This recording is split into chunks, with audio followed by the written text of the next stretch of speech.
ఇక్కడ చూసినట్టయితే గణేష్ పండక్కి ఇంకా ఈ పండక్కి చాలా గ్యాప్ లేదు, అంటే 10 డేసే ఉందన్నమాట. అట్లా ఎట్లా కవర్ చేసుకుంటారన్నా అంటే పైసలు అవన్నీ?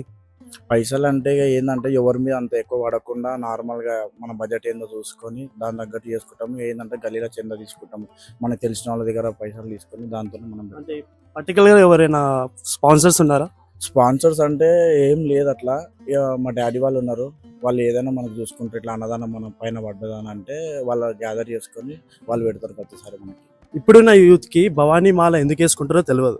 అలాంటి యూత్ కి ఎలా చెప్తారు? ఎలా చెప్తామంటే ఇప్పుడు ముస్లిమ్స్ వాళ్ళు ఉన్నారు, వాళ్ళు ఎట్లా యూనిటీగా ఉంటారు, మనోళ్ళు అట్లా యూనిటీగా ఉంటారు. మనోళ్ళు మెయిన్ ఏం చేస్తున్నారంటే ఇక్కడ మాల వేసుకుంటున్నారు, ఈ షెడ్లో మంచిగా ఉంటారు, తర్వాతకి ఆ బ్యాడ్ వర్డ్స్ యూజ్ చేస్తారు కదా, ఆ యూజ్ చేస్తే బాగానే ఉంటుంది, వాళ్ళు వింటారు కదా. వీళ్ళ దేవుడు ఇట్లుంటుంది, ఇట్లా చేస్తారు వీళ్ళు పూజలు, వీళ్ళు ముంగట దేవుడు అంటారు, తర్వాతకి అవి ఇవి అని చెప్పేసి అట్లా వెళ్తే కదా, అట్లా మనది ఖరాబ్ చేస్తున్నారు. ఇప్పుడు మనం కూడా వాళ్ళలాగా యూనిటీ ఉంటే అసలు వాళ్ళు ఉండరు మన దగ్గర. ఇప్పుడు ఫస్ట్ మనం ఇక్కడ ఉంటున్నాము, ఇప్పుడు మనం తెలంగాణలో ఉంటున్నాము, తెలంగాణలో వాళ్ళు వచ్చిరంటే ఫస్ట్ రీజన్ మనమే, మనం జడగొట్టుకుంటున్నాం. అది మనం మంచిగా ఉన్నాం అనుకో ఎవరు మన దగ్గరికి రారు, మనమే గట్టిగా